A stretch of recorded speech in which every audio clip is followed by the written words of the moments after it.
Conheça o Cotai Project. O Cotai Project pretende desenvolver um ecossistema financeiro global que dará 100% de anonimato, liberdade geográfica e financeira para todos os usuários de criptomoedas do mundo.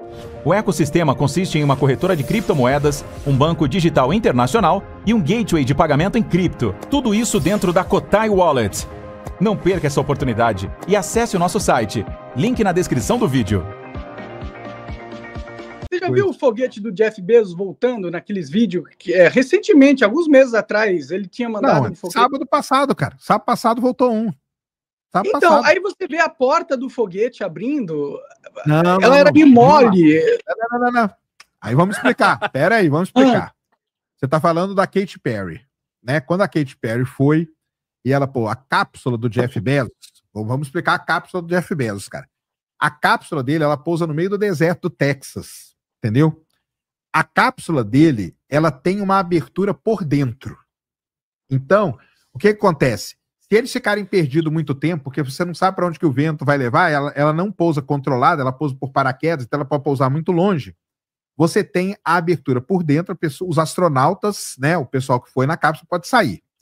O que aconteceu quando a Katy Perry foi o seguinte: eles estavam demorando e uma das astronautas, eu achou que estava demorando demais, ela pegou e abriu. Na hora que ela abriu, a mulher que estava fora mandou ela fechar de novo, entendeu? Pro Jeff Bezos ir lá e abrir a porta dela, entendeu? Eu já conversei com o Vitor Espanha e tal, né? Ele voou na cápsula do Jeff Bezos. Então essa cápsula tem uma abertura por dentro, entendeu? Então não é assim, você viu que ela abriu, ela abre por dentro porque por questão de segurança. Porque se ela cair muito longe, você não pode deixar os caras lá dentro presos o tempo todo. Então, eles têm como abrir a cápsula e sair, entendeu? Então você acredita, Sérgio? Você acredita que existe uma base na Lua, então? Base? Base não. Não, porque para mim é absurdo o homem ter ido para a Lua, tá ligado? Conseguido um dos maiores feitos da humanidade, e na hora que conseguiu, o próximo passo da exploração espacial seria, obviamente, uma base lunar. É lógico, certo? Não mais ou menos lógico, mas vamos lá. Eu te explico essa história aí. Para mim é plenamente lógico, entendeu? Tá bom, então, vamos lá. De duas, uma. Ou eles não foram para a Lua, não rolou, é tudo fake.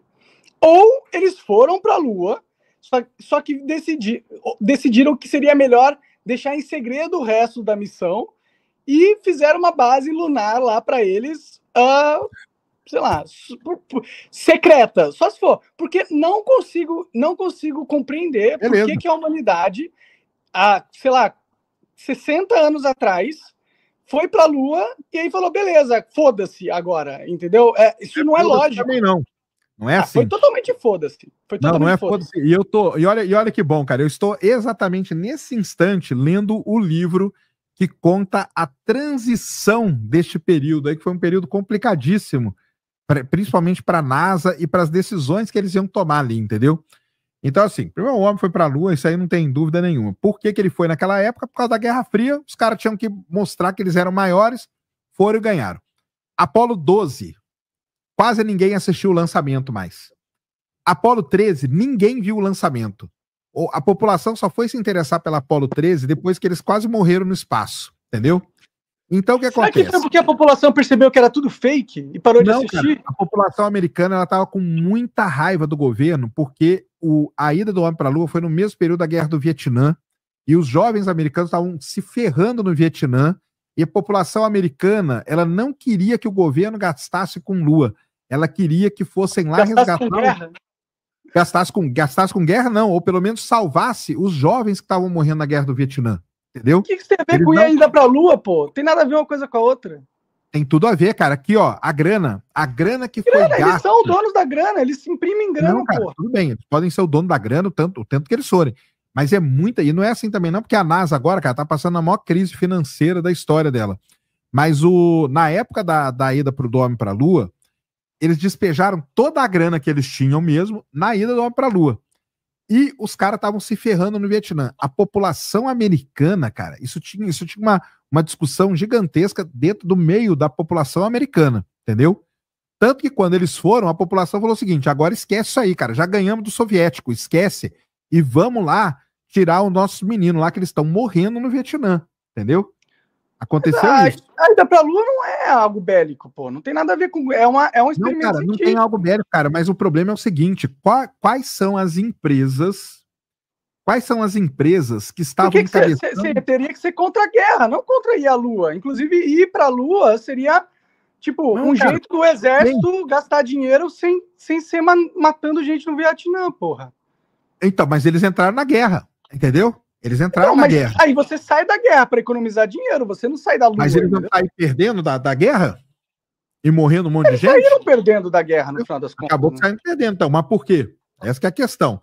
Aí o lance... Eu não sei, essa história não desce para mim, Sérgio. Eu não compro. Calma, vou te explicar, cara. Sabe o que parece? Parece que você estudou a narrativa mainstream de como as coisas acontecem, entendeu? Mas não é. Você não tem... Você não acha que eles estão mentindo para você, não, Sérgio? Você não parou para pensar que talvez eles tenham te alimentado com um monte de ficção científica? Nossa, muitas perguntas. Calma aí, vou te explicar, cara. Vou te explicar. O que acontece? Quando terminou o programa, quando foram para a Lua e tal, os Estados Unidos, isso vai acontecer em 1970, isso que eu vou te contar. Ou seja, o programa Apollo ainda estava rolando. Os Estados Unidos tinham que decidir o que eles iam fazer da vida deles no espaço, entendeu? Eles tinham algumas opções. Qual eram as opções? Uma, realmente, continuar a exploração lunar, construir uma base na Lua e tudo mais.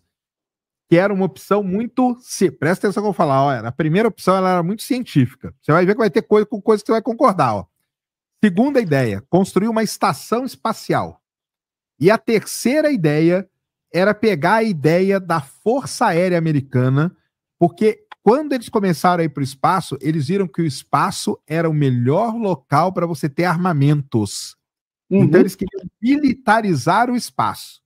Então, eles jogaram essas três opções, que era continuar indo para a Lua, construir base e tal, não sei o quê, construir uma estação espacial e ter, que foi o programa que veio na sequência, que foi o programa do ônibus espacial, que foi um programa da Força Aérea Americana, nem foi um programa da NASA, originalmente falando. Qual que ganhou dos três? O programa militar. Militarizar o espaço é que ganhou. Porque eles viram o quê? Cara, o espaço é o melhor lugar para a gente ter satélite, para a gente ter armamento, para a gente ter tudo. Se a gente controlar o espaço primeiro do que qualquer outro, nós vamos ter uma vantagem muito grande, que é a vantagem que os Estados Unidos têm hoje, cara. A grande vantagem então você acredita nos lasers espaciais, então? Claro, lógico, é. Muito laser espacial. Aliás, laser deve ser o de menos que tem no espaço, cara. Deve ter coisa muito pior que laser. Deve ter beleza, pelo menos aí sim, beleza. Então você tá ligado. Muito pior. Cara, na década de 80, o presidente americano Ronald Reagan, ele foi na televisão. Não é que ele não foi escondido, não. Ele foi na televisão e falou: estamos dando início ao programa Star Wars. Eles tinham um programa chamado Guerra no Espaço, onde ele colocava armamento no espaço. A Rússia, o ano passado, falou que ela podia ter arma nuclear no espaço. Eu não duvido, não. Entendeu? E eu não duvido que os Estados Unidos e talvez até a China já tenham arma nuclear no espaço. E armas muito mais poderosas. E, aliás, armas, cara, que a gente talvez não saiba nem o que elas são. Entendeu? E isso está lá no espaço. Por quê? Estados Unidos, Rússia e China, quase que toda semana, lançam satélites que eles não falam o que é. São satélites secretos. Entendeu? Um é do NRO, que é do National Reconnaissance Office, que é aí dos Estados Unidos. Os satélites russos, Cosmos, começa com K, e o satélite chinês. O que eles estão colocando no espaço? A gente não faz a menor ideia. Eu acho que laser, eu vi você falando do laser espacial, eu acho que o laser é o de menos, cara. Aliás, o laser, nós vimos o laser sendo usado agora no bombardeamento lá do Irã. O que você acha que marcou o ponto para aquela bomba do B2 sair e entrar lá? Você acha que ela entrou lá como? Ela foi marcada, ela foi guiada a laser. Laser da onde? Do espaço. Você tem um satélite que ele marca o ponto para a bomba cair em cima. Entendeu? Então, assim, laser, eu vi você falando de laser no espaço, eu até falei, pô, eu até falei comigo que eu falei, pô, Monarca, mas laser no espaço é o de menos, cara. Armas no espaço, cara, isso é uma das coisas que deve ter muita. Por isso que é um medo. O que os países fazem hoje, cara? Eles usam um negócio chamado ASAT. Sabe o que é ASAT? Anti-Satellite Missile. Eles testam, olha que loucura que eles fazem. Eles lançam um satélite e lançam um míssil de propósito para pegar o satélite deles, porque eles estão treinando como detonar satélites no espaço. Por quê? existe um medo hoje muito grande de que pelo menos esses três países aí tenham armas pesadíssimas no espaço. Nós vamos saber algum dia? Provavelmente nunca, porque são coisas secretas, entendeu? De um país e do outro. Então, assim, e da onde que surgiu isso? Isso surge lá de trás. Os caras falaram assim, cara, nós vamos continuar indo para a Lua fazer estudo científico ou vamos pegar e vamos militarizar o espaço? Sabe o que está acontecendo com a NASA hoje? A NASA hoje, o Trump e o Elon Musk, eles iam colocar o Jared Isaacman na NASA. Um bilionário e tal. Tava todo mundo mais ou menos feliz e não sei o quê. O Trump tirou o cara. O Trump tirou o cara, cortou 7 bilhões de dólares da NASA e enfiou uma grana gigantesca na Space Force. A Space Force é o braço agora, novo braço da Força Armada Americana. Entendeu? Sabe o que isso está indicando? Militarização do espaço, cara. Militarização da NASA. Se a gente está nesse nível, se a gente está criando Space Force e tudo mais, primeiro que eu não acho absurdo a gente ter uma base na Lua, entendeu? Porque é a única explicação para a gente ter deixado quieto esse negócio de exploração da Lua. Não é, cara. Deixado quieto foi isso aí. Eles viram que era melhor a gente ter coisa na órbita baixa do que ir para a Lua. Porque para a Lua, querendo ou não, você gasta muito dinheiro. Na órbita baixa é muito mais barato. E o domínio do espaço, a gente fala num negócio chamado astropolítica, que é muito legal. Aliás, se você estudar astropolítica, você ia adorar. É uma matéria nova aí, astropolítica, é um negócio legal pra caramba. O domínio, quem domina a órbita baixa da Terra, domina a Terra. Entendeu? Então a parada é essa. Ir para a órbita baixa é muito mais barato. Então a questão deles lá na década de 70, em 1970, que essa discussão aconteceu, foi o seguinte: vamos para a Lua? Aí o pessoal falou assim, cara, para a Lua é muito caro, nós vamos ter que fazer um monte de coisa e tal. Vamos para a órbita baixa, que a gente consegue militarizar ela muito mais rapidamente, muito mais barato, e a gente domina isso antes do que qualquer um. Então, isso foi uma decisão estratégica, na verdade, que foi muito melhor militarizar o espaço do que construir alguma coisa na Lua, entendeu?